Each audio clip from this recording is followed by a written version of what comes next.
नमस्कार मौसुमी cooking and eating channel रे आपन को स्वागत करुच्ची।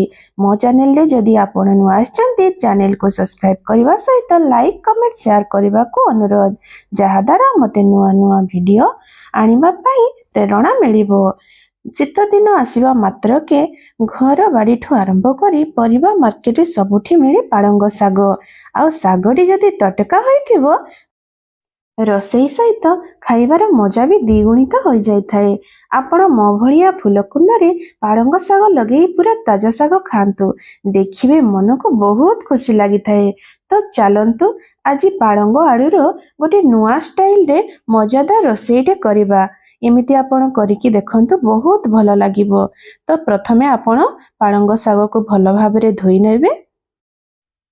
धोई सारा परे ताकू छोट छोट करिकी काटी नेबे। छोट छोट करिकी काटी सारा परे ताकू गोटे प्लेट को रखी नेबे। मसला पाई आमे नेबा प्याज रसुण और लंका।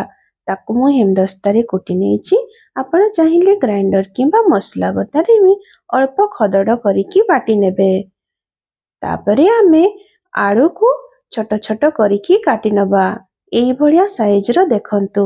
एबे आमे कड़ाई रे तेल बसेइबा और आलू को सेथिरे भाजी नबा। से पर्यंत आमे भाजीबा ताकू जे पर्यंत ताहा नाली नाली हेई नथिबो। अल्प लूण देबे और ताकू भाजीबे। एई भलिया जतेबेले से नाली नाली हेई जिवो ताकू आमे प्लेट को काढी आनिबा।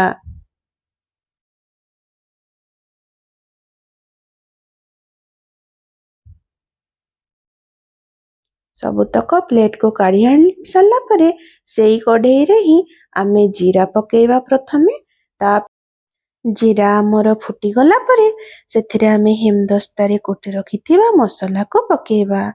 तापरे आमे किछि समय पई ताकू भाजी नबा। जेतेबेले से नाली नाली हेइकी भाजी हेइ जिवो सेथिरे आमे पकेइबा गोटे चामच हळदी गुंड,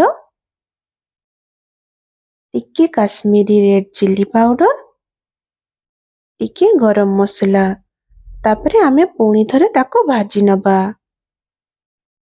से भाजी ही गला परे टिके आमे सेथिरे अल्प पानी दबा। पानी देइकी पुणी थरे ताको भाजीबा।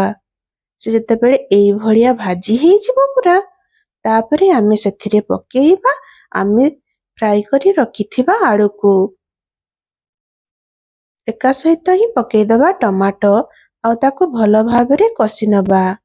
ता आगुरु आमे सेथिरे पकेइबा लूण। स्वाद अनुसारे देखिकी पकेइबे नहले लुणिया हेइ जिवो। तापरे आमे ताकू घड़ेइकी 2 मिनिट पई रखि नबा। 2 मिनिट हेइ गला परे आमे सेथिरे पालंग साग को पकेइबा।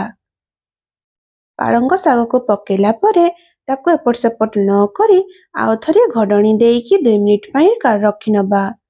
2 मिनिट हेइ गला परे पुणी ताकू काढिकी एबे देखंतु पूरा सॉफ्ट हेइ जाइछि हमर पालंग साग। आउ थरे एपट सेपट करिकी चलेइ नबा। एपट सेपट चलेइ नेला परे पुणी थरे 2 मिनिट पई ताकू घडणी दे दबा।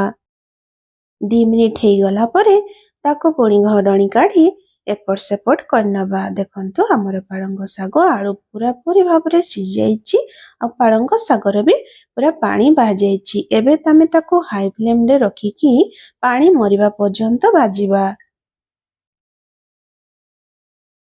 एबे हमर पालंग सागटी पूरा रेडी हेइ जाइछि। पालंग सागर पानी मजाइछि। आयाकू आपण बहुत सहजरे बनै परिबे घरे बहुत कम समय रे भात किंबा रोटी सहित खांतु बहुत ही भल लागिबो।